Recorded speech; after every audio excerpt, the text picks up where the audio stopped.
3, 2, 1. And then it was all buttboarding at that point, just sitting down and riding down the hill. And then we found out it'd be a lot more fun if we all had our own boards. So we started working on that.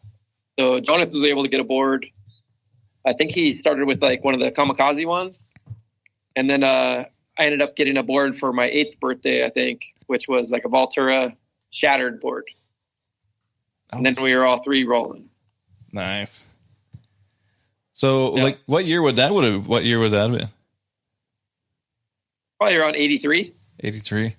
Right before we were even alive. Yeah. I was there for a lot of the very beginning stuff. I mean, our first skateboard video we saw was the Bones Brigade video show.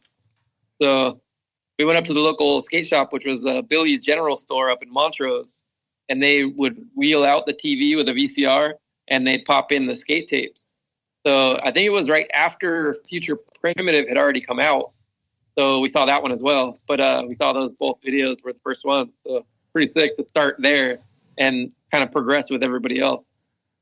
That's pretty sick. I mean, did you know like the skateboarding culture was kind of, I know you moved around a little bit when you were younger, but when you finally got to settle back down in California, like, did you realize like, you know, this was going on all around me? All these videotapes you were watching, these were people within your own state? No, it was just like, we didn't know anything about videos or magazines or anything until we met some friends that were, you know, at least a year or two older than us, and they were already into skating pretty heavy. So they were kind of showing us what was what. And I saw my first like Thrasher magazine at one of those friends' houses, and you know, I would just check it out every time I went over there. And then at one point he's like, you know what, you can have that one. You know, so I was like, oh shoot, got to bring it home and check it all out, read all the pages, and just check out all the photos and just get to know what skateboarding was all about. Because without that, it was just us playing around in the driveway around the streets and making it up ourselves, you know. And who did you kind of attach to like early on in your skateboard kind of, well, even like way before you're pro, but as far as other pros or anything? Yeah, like who'd you cut out of those old Thrasher magazines and put on your wall and stuff like that? Who'd you first idolize? It was always Nodis and Gons. Yeah. Because they were both skateboarders and artists. And then also Lance Mountain, just in those early videos, he was just hilarious. And he made skateboarding look like so much fun. And then finding out that he was doing his own graphics too. And then, you know, along with maybe John Lucero, because he was doing a lot of his own graphics and a lot of stuff by hand, and just, you know, gravitated towards the skateboard artist type. Thinking about like looking at the Thrashers when you were a kid, being inspired by all that, and then going ahead and getting banned by Thrasher later in life.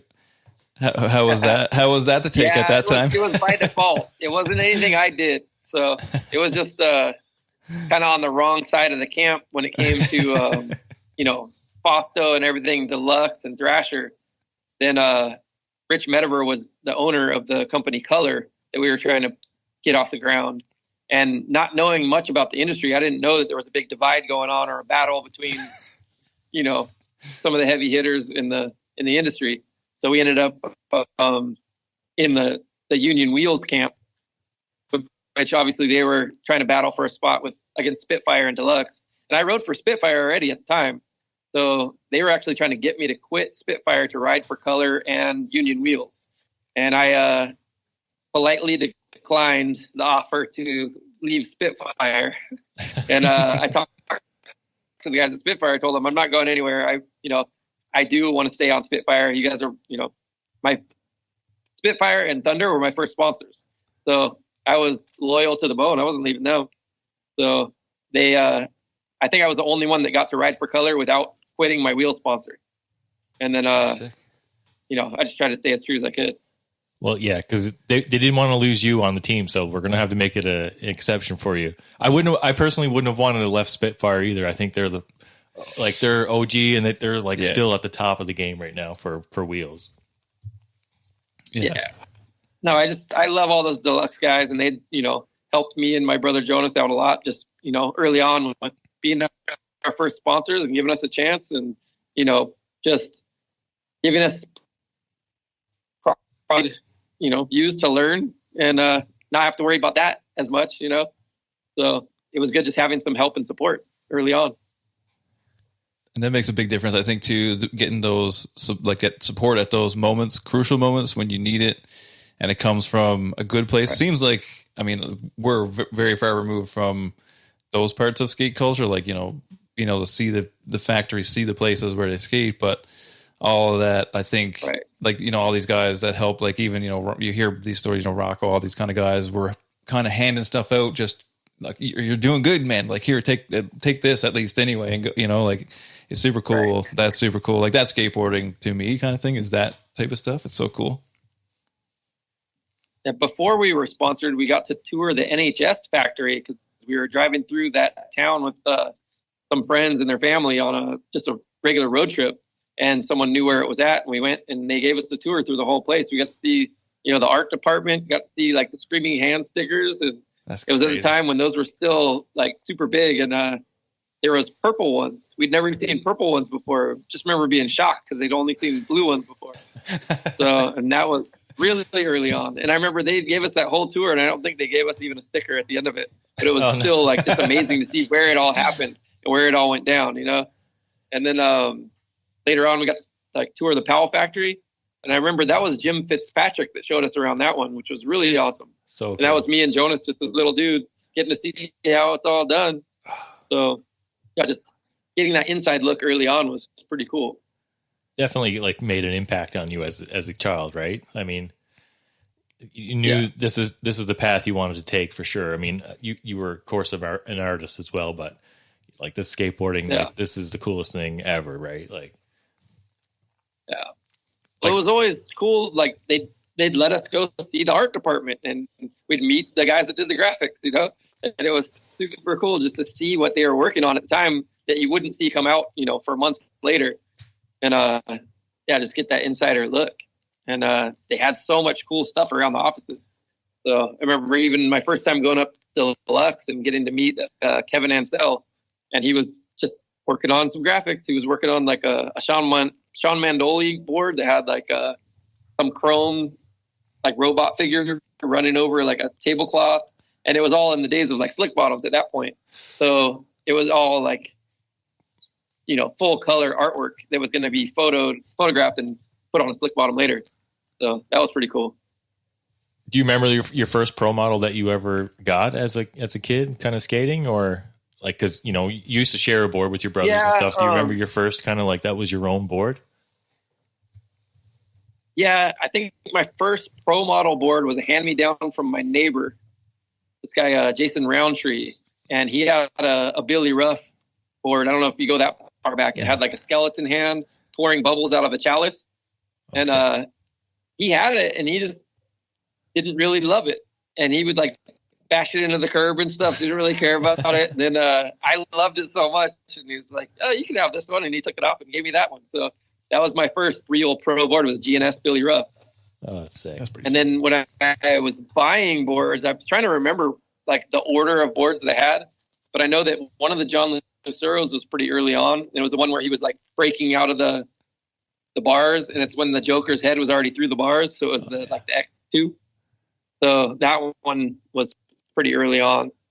And then that one got stolen from me right on the streets of Montreux. Oh, no. So, yeah, some dudes pulled up in a van, and we were with a whole group of our friends, and we were skating a piece of plywood down to our house so we could either repair the ramp or build the ramp. We had a little quarter pipe in our driveway.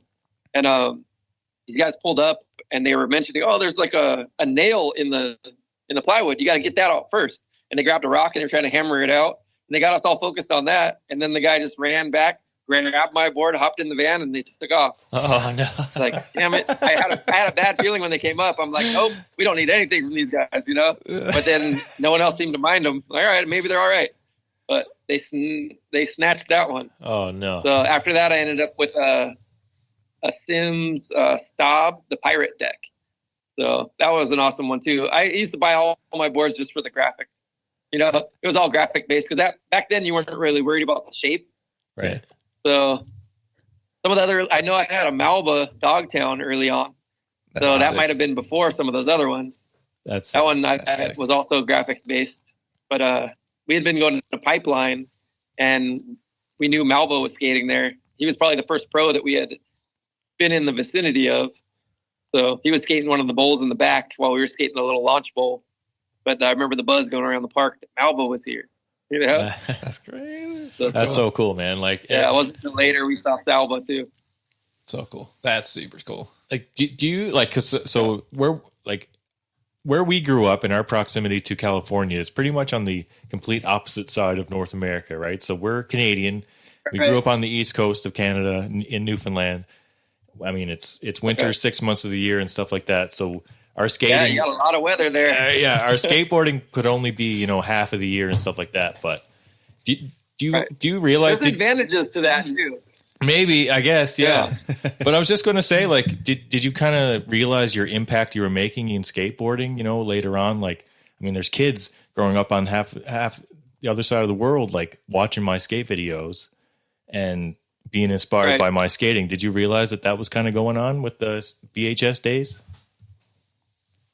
For my own stuff, not until a lot later, because we were just out there skating and filming and shooting photos and just doing as much as we could because we skated every day. So we'd pretty much only be shooting stuff on the weekends. So we just skate all the local spots during the week and then go shoot on the weekends down in San Diego or like wherever we had to go where there was stuff going on. Because no one was really coming into our area to film or shoot yet. Not until a lot later when we had pretty much run through all the San Diego spots and all around Orange County with Ortiz showing us around.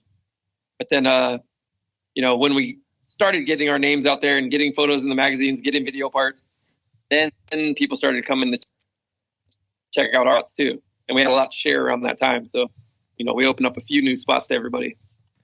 Well, and you were featured in the very first 411 video, right? So how did that feel then at this whole start of 411, which was like the biggest popular like video magazine subscription thing you could get at the time, right? So yeah, that came from just shooting and filming with Chris Ortiz a lot. So we'd go out with him and he'd take us to all his spots, usually a little bit more inland, like upland area. And just shooting photos with him all the time. And then he would film as well. So depending on what he was trying to do, we would film for stuff. And I don't know, we started gathering a lot of footage. And I was filming for the color video at the same time. And I think I was just coming off filming the Blockhead, Debbie Does Blockhead part too. Right. So all those things were happening all at once, just back to back.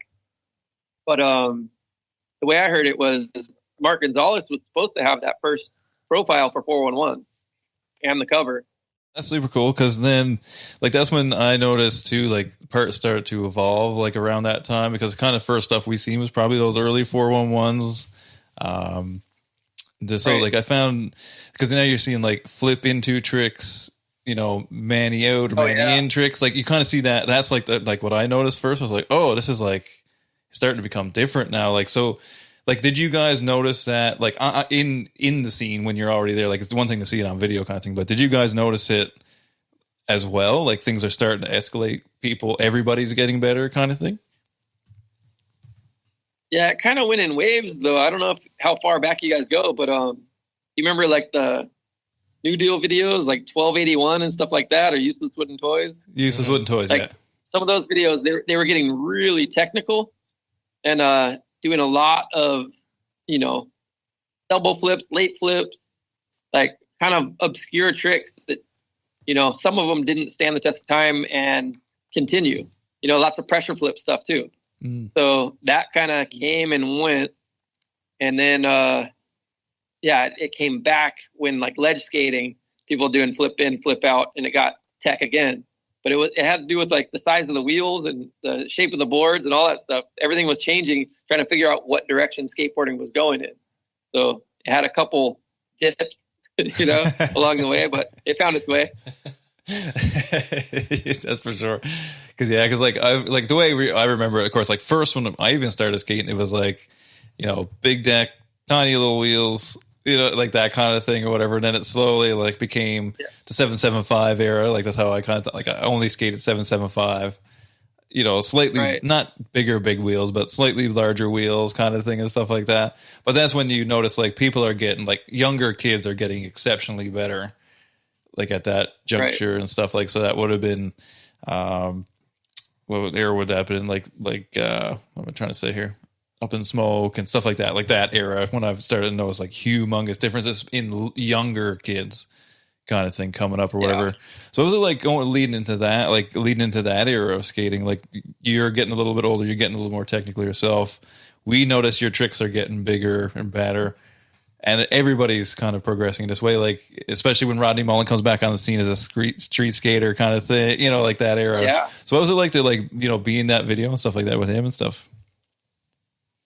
Well, we got to skate with him a lot because I would go into the World Industries offices to do graphics for my own stuff. And remember, it was even Sean Cliver that was teaching me how to cut the ruby liths to do the different layers of colors on the graphics. And I don't know, when we started even Dukes over there, we were in there doing logos and working on the computer with JT. Anytime we had to get an ad done, we'd have to go use his computer and talk to him and tell him what we wanted, and he would just get it all done. So we were in the offices and around Rodney a lot. So, and we got to skate together when we were filming for Secondhand Smoke. And I just remember, just even skating like the 7 or 8 stair with him when he was getting his kickflip down. And I think it was the biggest thing he'd ever kickflipped. And just giving him a little pep talks and trying to, because he didn't know where to look or how to pop or what to do, like how to catch it. Because it was foreign territory for him to float that long, going from flat ground freestyle to now you're jumping down some stairs. And he wasn't as young as the rest of us. So, there's a little fear involved of what's going to happen. But he was able to, get it dialed in and get a kickflip down a pretty nice set of stairs. So it was rad just being there for that and watching his process. And then obviously I will learn from skating with him just the way he thought about everything a little bit differently. And just his abilities were way different than everyone else's. Just thinking outside the box and what kind of tricks he was coming up with and just his process of getting them done. Yeah, cool. No, he definitely is he's got a different mindset for skateboarding. Sure. He's got a huge philosophical kind of way of looking at things and stuff like that. And like you said, he's doing pogos while you you do 360 flip, and then he's you're skating down the Carlsbad, I think, school, and then he's doing pogos, and then you're going back around that huge frontside flip over Carlsbad. That's probably, the very first skate video I've ever seen was Secondhand Smoke. So it definitely made a lasting impression on me. So Rodney doing his stuff there, with the Aerosmith playing there, and then you with Cream, White Room. Did you guys have any impact on the music that you chose back then, or was that kind of left up to the producer and stuff? I actually gave Rodney an Aerosmith cassette and told him he should skate to that song, and I gave it to him. And he listened to it, and because he was looking for something and didn't know quite what to use, and he was actually thinking of using some kind of circus song for the beginning of his part, because it started with freestyle. Yeah. And then that song has an intro to it that almost fits what he had in mind already, but it's not as corny as a circus music song. So he was trying to separate the two, the freestyle in the beginning to his street stuff. And then just the way the song was structured, I'm like, this is probably perfect. And he listened to it and he agreed. So we got that one in there.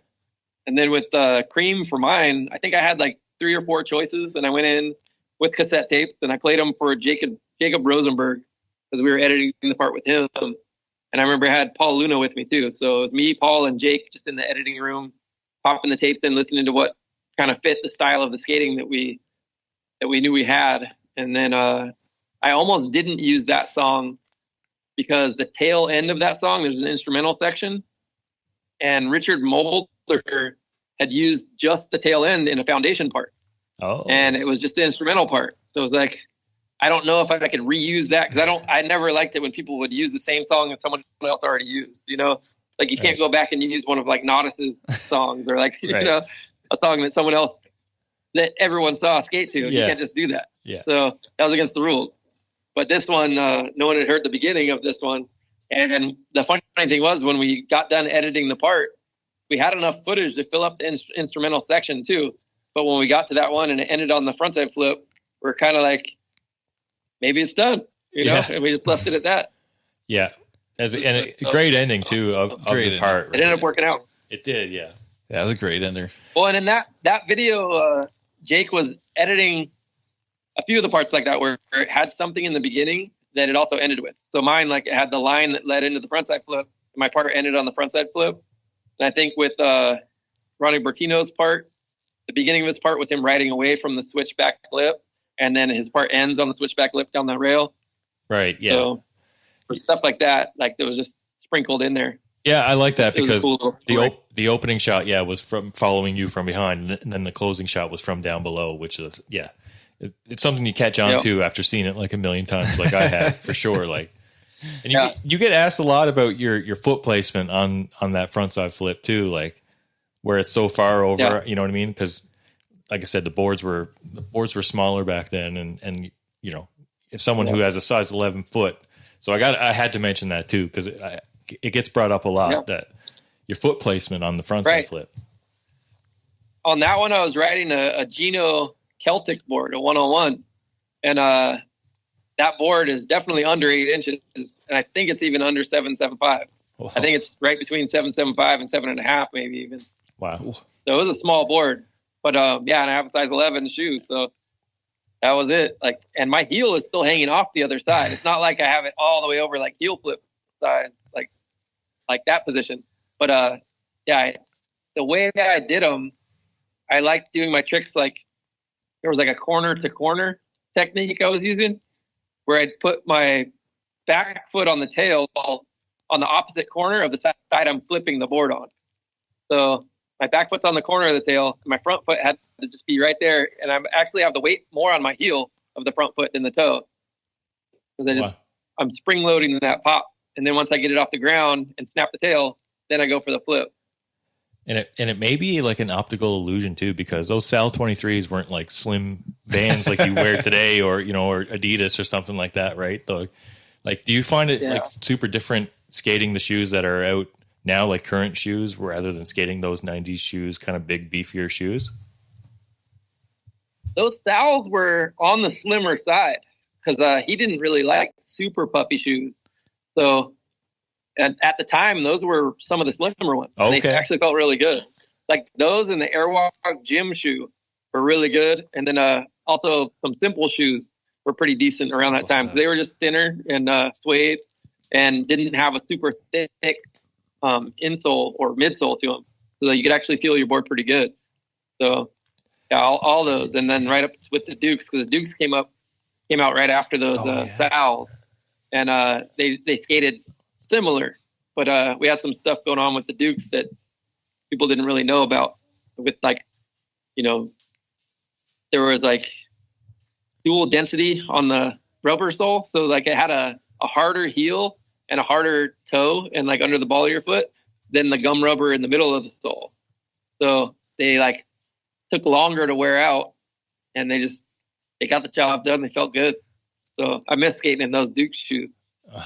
Dukes, that's so sick. Yeah, no, because I had to ask, because like even like skating like SSLs back in the day, like I thought those in comparison to some of the other shoes were a little bit slimmer too. But then like when they were a little bit. I got back into skateboarding like mid 30s or whatever it was, like five or 6 years ago.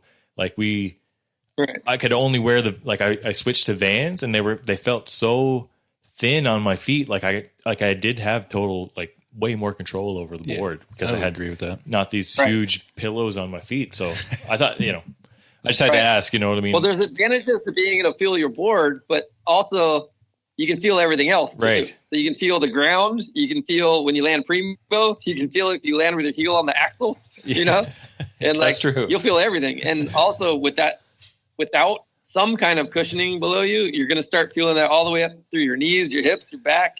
If you're jumping off stuff, you're going to feel it. So I felt bad for the generations after us that were trying to go bigger than we did, but in slip-on Vans, right? Because they're definitely getting hurt, Yeah, no, and what it's all about going big, right? You had those huge, big frontside 360s and stuff like that. Like one that comes to mind for me, I love the one at Love Park, and you broke your tail. Like, do you ever like think about these old skate spots that are like no longer with us, for lack of a better word, like these skate spots who have, you know, the frontside flip at Carlsbad, like these spots kind of don't exist anymore. Do you ever think about, you know, these spots of old ever? What I'm wondering, and I don't know why more people aren't trying to push for this. They're building lots of skate parks around, and with that same funding, they could be building plazas too. So there could be a push to do street plazas and just recreate Love Park somewhere else. You know? Yes. And then if they made it to scale with the same materials and just the same dimensions and everything, you could recreate it, and it'd be awesome to be able to skate it again. And there is enough money floating around that someone could just make the decision and make it happen. You know, they could recreate Love Park. They could do an exact replica of Hub Hideout for everyone to skate, not just the contest that gets torn back down. And then, you know, they could bring back EMB the way it was too, if they wanted to. And I don't know if you'd actually want to add the bricks. The bricks were a signature feature of that, and it sounded great, but man, that chewed up your boards really bad. it was a rad feeling. The bricks were real snappy. They were good to pop off, but you know, nollie, fakie, or your board lands upside down, going across those bricks, it'll get some chips. Yeah, I would say. Yeah. Yeah, no, I think they did a little bit of that in Street League, where they replicated like a 12 set that was in Hollywood or something like that. That they have these yellow poles like blocking the kind of landing area.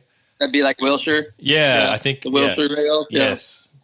And they recreated that for a contest. I think I don't know if it was Street League or whatever, but I thought that was a great thing, because that's cool. Like I said, we're losing these spots that we grew up watching and everything like that. Yeah, and like now that I'm an older adult, I'd love to go visit these spots and take pictures. Like, oh, this is where Jeremy Wray did frontside 360, or this is where, you know, secondhand smoke frontside flip Jeremy Wray. Are you kidding me? Like, you know what I mean? That's what, you know, I would nerd like out on, right? I would too, so you know, I just wanted to get your opinion on like places that are just disappearing. That day we got to skate Love Park, I got to tell you, it was raining while we were out there on that trip.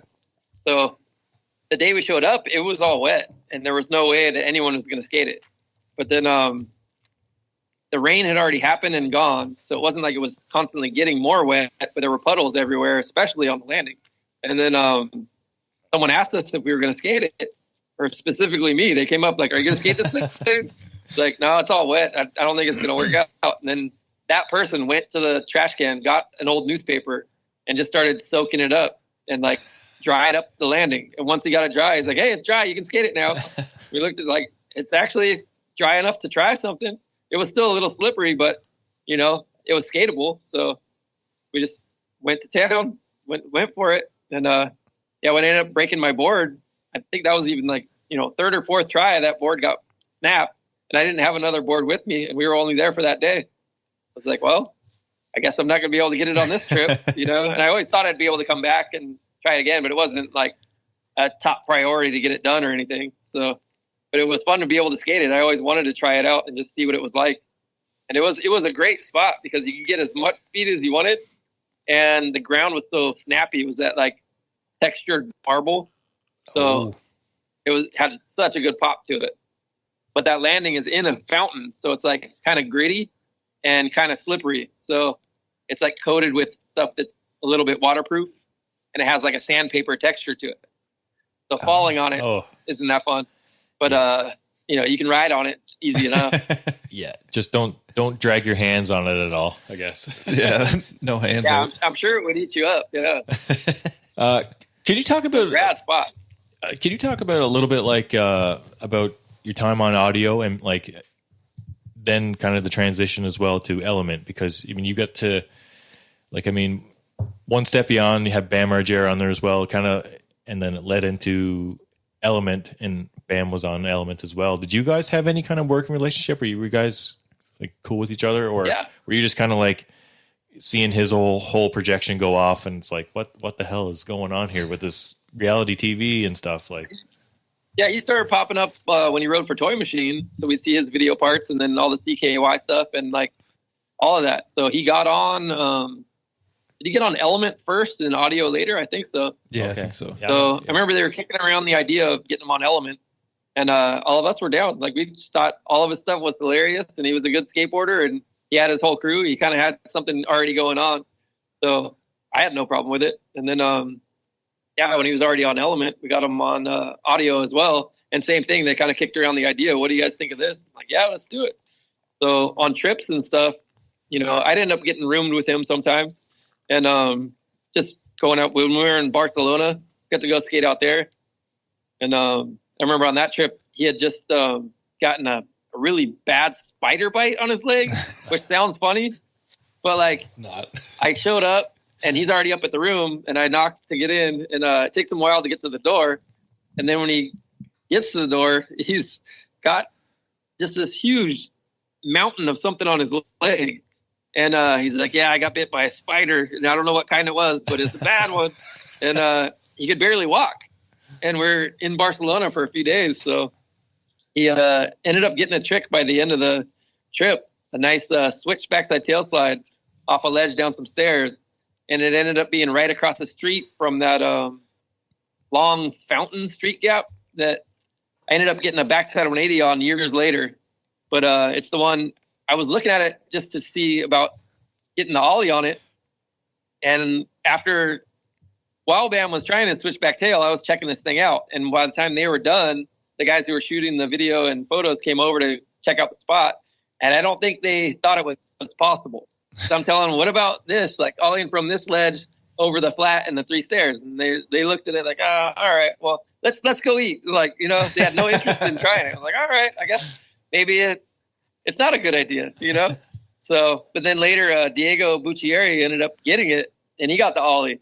So I was like, see, it is possible, and he got it. So the next trip out to Barcelona, we ended up right in that same zone again. Someone skating that ledge. I'm like, I remember that ledge, like where Bam got his switchback tail.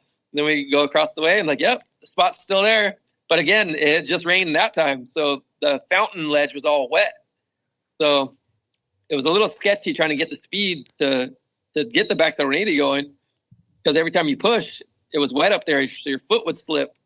So a little sketchy. And it was on that trip, it was the dead of winter. So they sent us out there like during our summertime, but it's reversed over there. So it was the winter time over there. So it was cold, rainy, and just like, that's why I'm skating in a jacket and a beanie while I was doing that one. But I felt like I had to ollie at first just to know if it was possible to get the backside 180, because I wanted to be comfortable with it. And then once I got the ollie, I could do the backside 180, quicker. So I just had to know the speed, get used to the gap. Yeah. Like, what were some of your favorite road trips back then? Like, I mean, you got to travel everywhere. Like, what were some of your favorite destination spots to skate? Like Spain, probably top of those for sure. Yeah, Barcelona was just an amazing skate city. I mean, we didn't have a car most of the time we were out there. I mean, you're just taking the trains and stuff. So you're skating all day, every day. You're skating to the train stop, taking the train somewhere, skating from the stop to the spots, and then skating back, getting on the train and skating all the way back home. And then a lot of the places we stayed, they're like, you got an apartment on the 5th floor. And sometimes the elevator wouldn't be working. So you just have to be walking up and down flights of stairs like multiple times every day. So by the time you leave Barcelona, if you're there for a week, you're just a beast. Like everything, you're just fit. You can do anything. Skating everywhere. Speaking of spots, that's another spot that apparently that's going to go missing here soon is Macabre. We're talking about that. Or not Macabre, what am I thinking of? Max Bus. Yeah. Max Bus. Yeah, that's going to supposedly going missing here soon. And then there's people petitioning to try to get that back, which is, like, that's iconic too. Yeah. Like, are you kidding me? You're like, what? Yeah, it's crazy because we would go skate there kind of as the warm-up spot to go to the other spots. So I don't think we ever even tried to film there. That was just like the meet up, hang out, get warmed up, skate the flat ground, and then we'd head on out to the spots. So it's interesting that became the spot, Yeah. There was always stuff to skate there, but yeah, there was just so much amazing stuff in the city. There was other options where we could get clips. Beautiful. Barcelona, that's one place I want to go is Barcelona. I just like to skate around the city. It seems like it's very skate friendly. Like every time, like you see people trying big tricks on, something big on a big ledge or a big set of stairs. Like there's cops kind of blocking people and stuff. I was like, this is amazing. Like this should be everywhere. Yeah. You know, I think it drew a crowd a few times when we'd be skating a spot in the middle of some neighborhood and people would just stop and watch. But yeah, it didn't seem like people hated skateboarders as much as they do around here. It was the same vibe when we went to Australia. Like they were super nice out there and they liked skateboarding. They were down for skateboarding. And even like if the cops did come up, they'd be like, "Oh, sorry, mate, you can't skate here, but there's a park down the street." And they direct us to where we could go skate rather than just wrap you up or take your board or give you a ticket. It was more constructive. That's better. That's the way to do it. Point me in the direction of good spots. Yep. That's wicked. That's so cool. Should we get into, of course, which I'm sure you've talked about multiple times. We got to get into the big ollie, of course. Another spot that's no longer skatable. The water. Yeah, they put a rail up there recently. Yeah. I think they put the rail up because parkour guys were hitting it. So oh shit! There were a few that would go and run and jump it and run and flip it. Oh, holy crap. So yeah, there was one of the guys. This guy Nate Weston. I guess he's a pretty popular parkour guy, and he was filming for a video part in one of his videos, and he got a clip doing a running flip over that thing. And when he did the flip over the water towers, and then when he landed, he did another flip. So that was interesting. I would say. And then, because I guess your momentum just keeps you going. So instead of just doing a roll, he did a flip and then a little flip.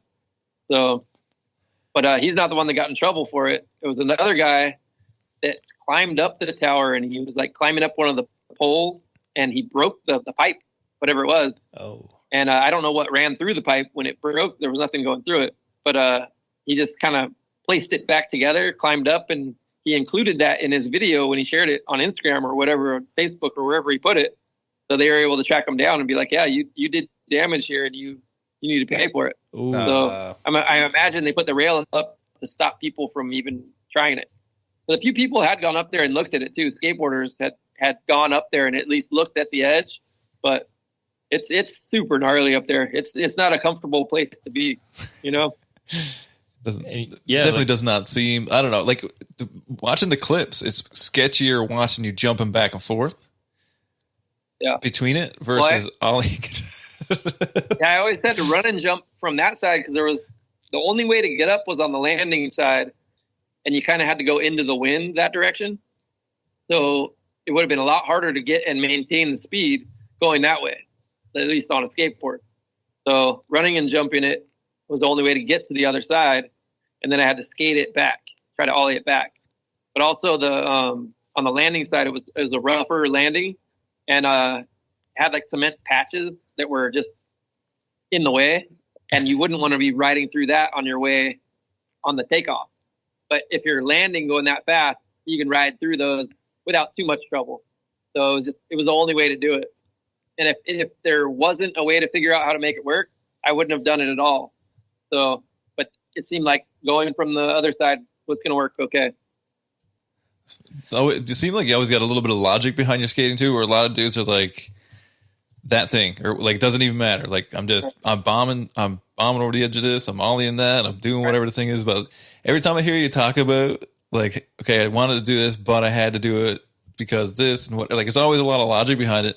So like, take us back to that day. So like, what even gave you the idea that you could even do that? Like, I've seen these water towers around, but like, what even inspired you that day, or even at any point to be like, you know what, someone could do is, because every skater goes around looking for skate spots. You see a nice set of stairs or whatever, right? But what inspired you to go up there and do that?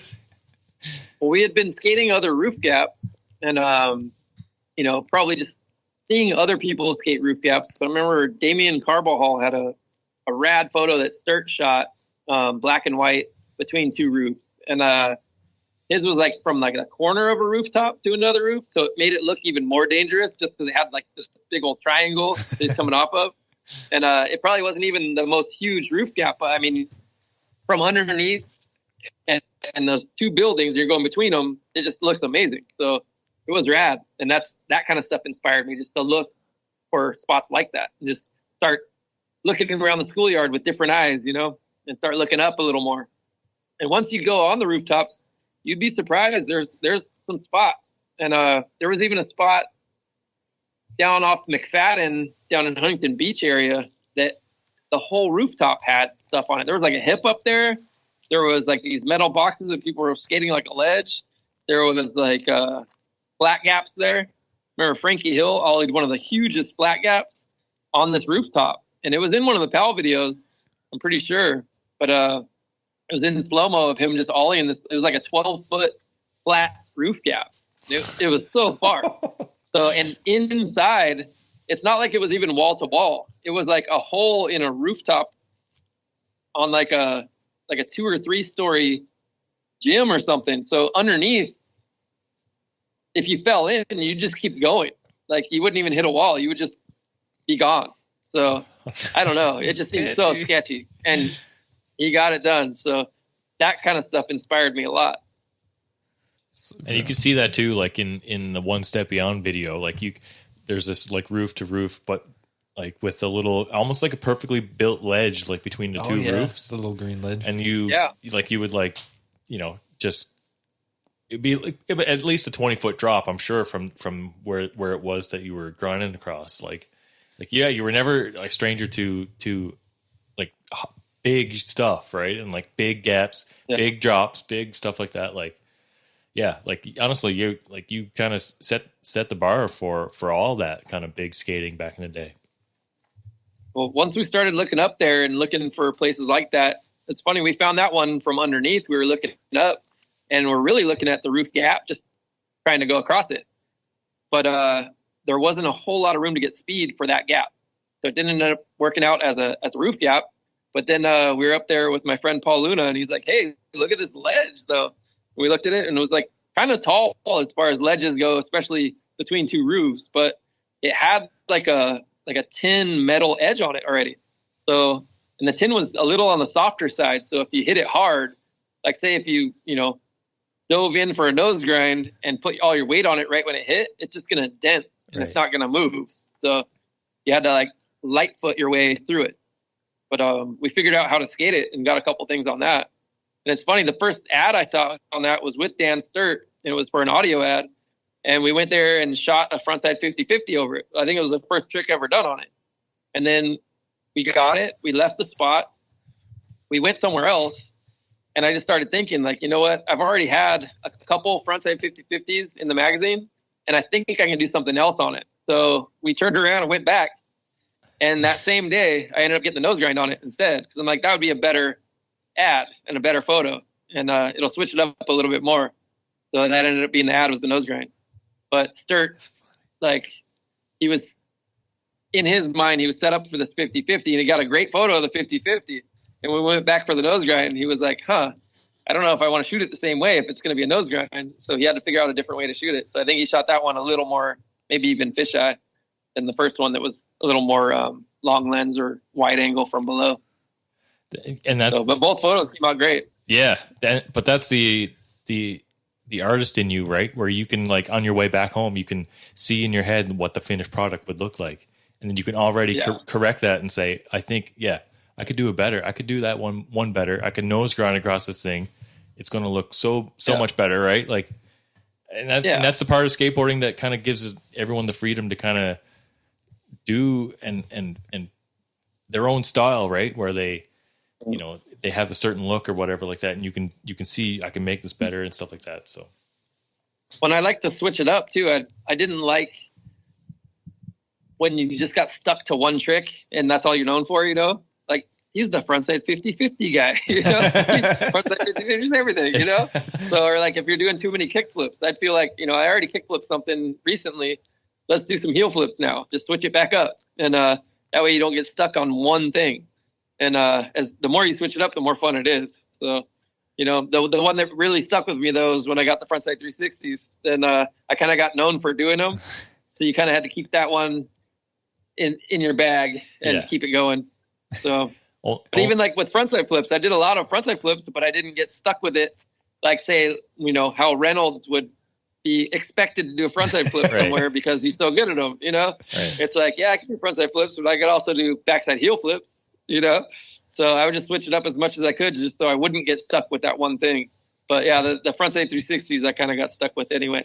That's not a bad trick to get stuck with, though. Like, because a lot of people, you know, like Muska had the tail slide and stuff like that. He always would, you know, it's the picture, right? Like, whatever goes to print, you're kind of stuck with that, right? Like, you don't have the freedom now where everything you can post almost every day and you can do this and that. Like, you were kind of stuck, and people would, get kind of like, you know, Tom Penny frontside flip or Andrew Reynolds, like you said, like, people would kind of, you know, get a hold of, you know, that and call it your signature trick or whatever. But when it seemed like after that, a lot of people coming up behind us were just, they'd get like 3 to 5 tricks that they could really do well, and they just do them on everything, you know? They'd get known for that one thing and just run it.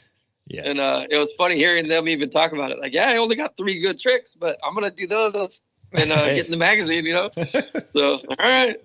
And people still do do that, because I mean, I know like Jamie Foy is like, he's got this like over crook or like front crook with like the pinch, on lock, right? Like pinch. he's got those like, and he's kind of getting, you know, people say he's But he's got a big bag of tricks. Yeah. I mean, he's done stuff that I never thought I would see. I even said on one of his things, he's like the fake yelly crooked grind through like a double kink rail. I'm like, I honestly never thought I would see that in my whole life. Like, that's just such an obscure trick to get into and hold. I just don't know how that works. But, you know, when you see him do it, obviously it's possible, but he just has a different mind for these rails, and like the stuff he's doing is amazing. It is amazing. You know? Like, and even as far as even flip pin stuff, like he's got skill, amazing skill. It's crazy. Yeah. Like the jump it took from like 80s to like early 90s and mid 90s. And then from mid 90s almost to now, like, these people are going absolutely bonkers. Like, it's hard to like people from all over the world. Like, who do you like see now and you're like, holy crap, like this is, do you have like a favorite skateboarder of this generation? There's a lot of people doing amazing stuff right now. And I remember one of the obscure ones, wasn't even super recent, but I think it's is it Kyle Walker that rides for Vans? Yes. Yeah. Okay. He grinded a rail that was just like kink that kept going and kept going and kept going.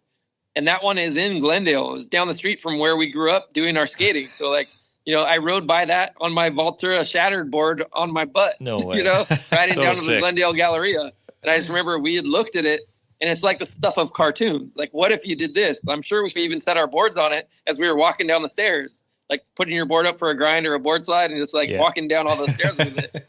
But I'm pretty sure it looked exactly like the one in Glendale. And I think it is. It goes right onto Verdugo Road. And it was like, man, I can't believe that it got to the point where someone could actually do that. It's insane. That is crazy. And the way he even ollied out the end, he didn't grind off the end. He like ollied off the flat part and down the stairs, which it's like got to be well over head high when you're coming off the rail at that point, and he's flying. I don't know how you can like comfortably do all that, you know? Kyle Walker is crazy. He's definitely someone to check out for sure, and definitely I could see it's cool that you had that connection, that you've seen this rail growing up, and then all of a sudden it does get to that. That's crazy. Well, then also like another one would be Milton Martinez. Milton, yeah. He even did this one. It's that San Guido double set that everyone was battling to get this double set ollie done, but there's also rails there, and the run up for that spot is just sketchy. It goes around the corner, it goes through all kinds of cracks and ups and downs, and the takeoff for that thing wasn't even that good. I think the top stair kind of went down. There was like a seam right before you ollie, but the double set had the rails, and we ollied out to frontside lip slide onto that rail. And when I was looking at the set in the blockhead days, I was like, I'm less interested in ollieing these stairs. I'm more interested in that ollie to lip slide and seeing if that's possible. Because I'm goofy footed and just you'd ollie about halfway out and then get on this rail. But the main factor that made it, with all this stuff being as sketchy as it is, you see it's possible.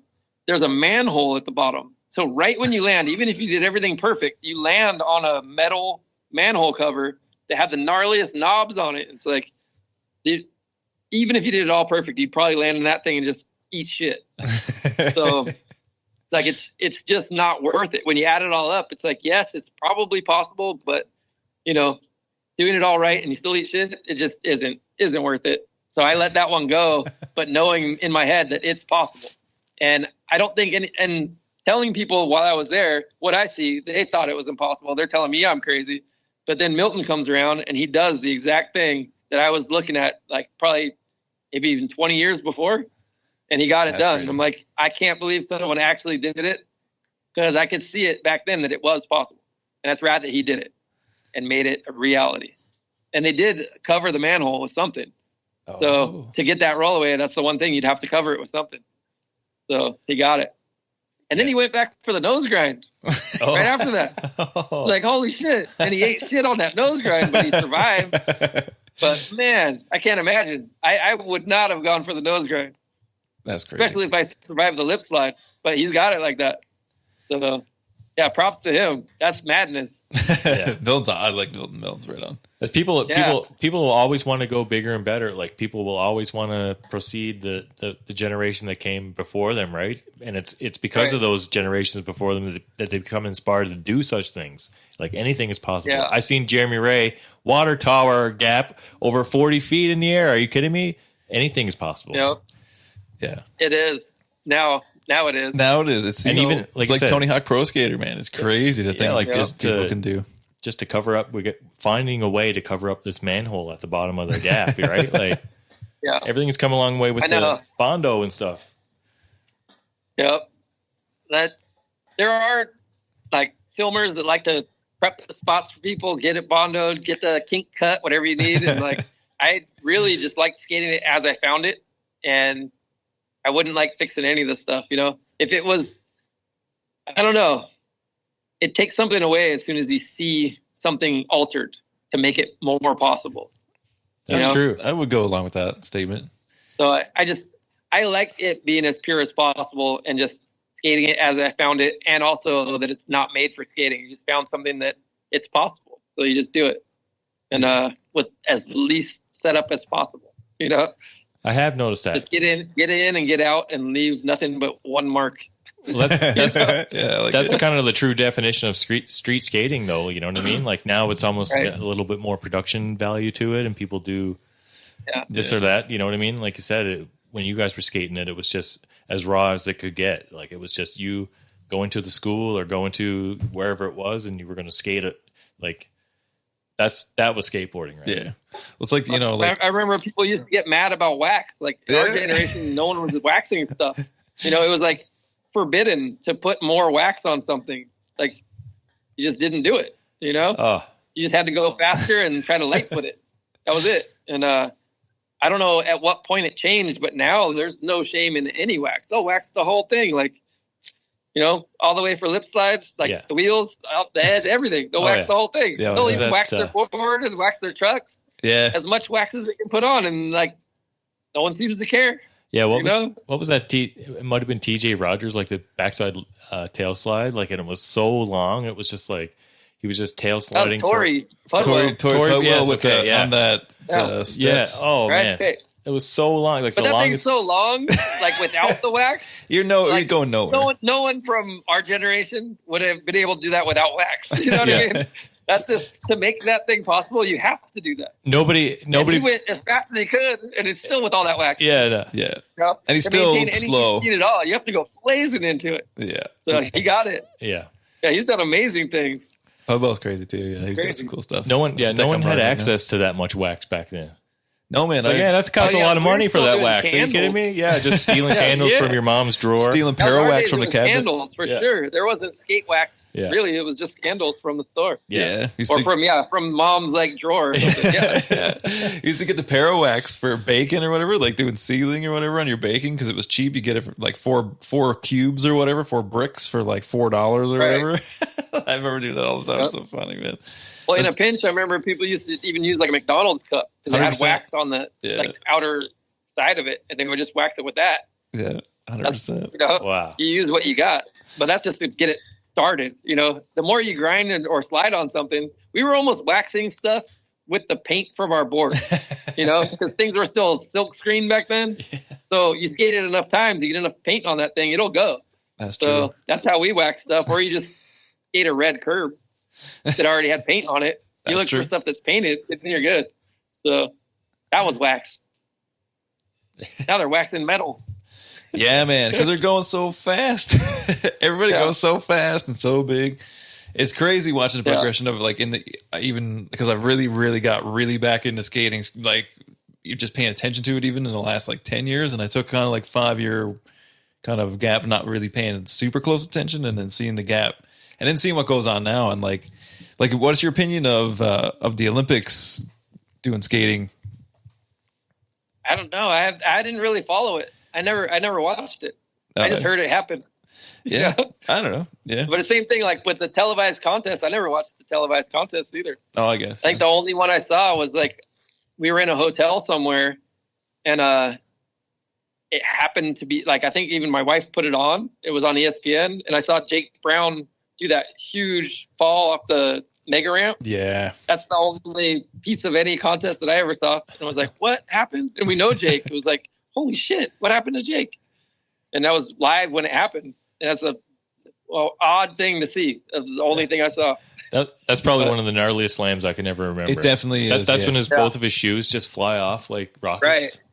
Oh, man, that was insane. Only a skateboarder can survive that kind of fall. Oh. They knew exactly what to do to soften it, Yeah. Because if you tried to land straight on your feet, you're just getting accordioned. There's no way. You'd break everything.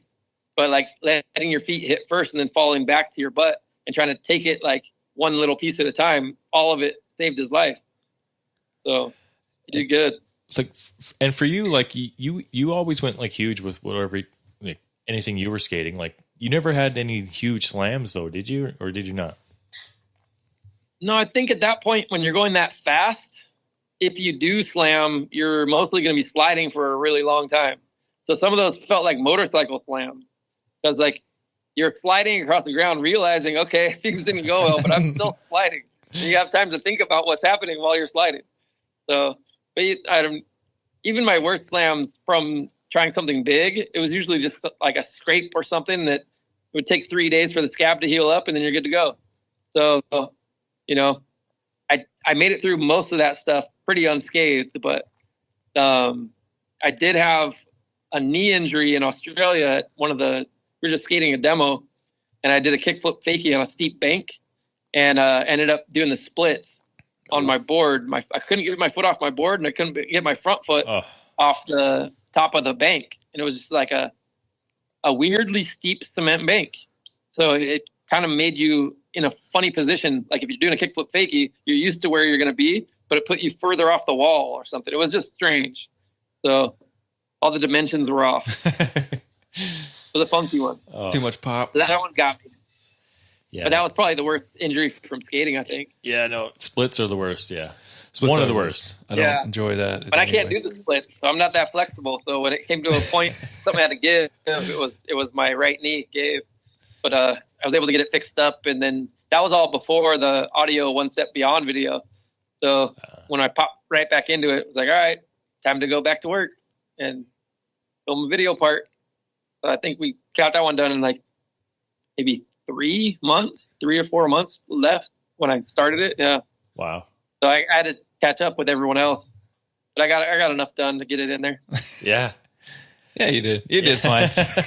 No, really. Yeah. It's one of the amazing, one of my favorite parts. I still wanted more time, and like they were pushing that one to come out because they knew the flip video was coming, and they didn't want like to be overlapping with the flip video.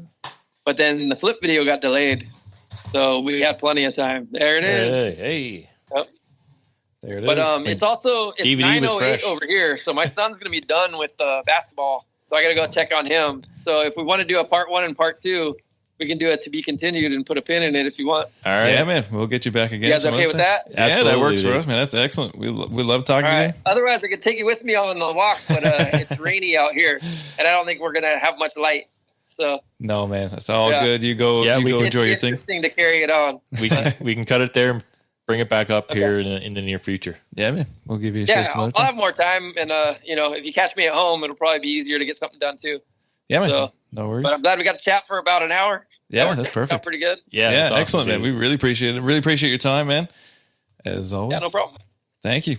Yeah, we'll get it to be continued. To be continued with Jeremy Ray. There we go. All right, my friend. Dot. That's right.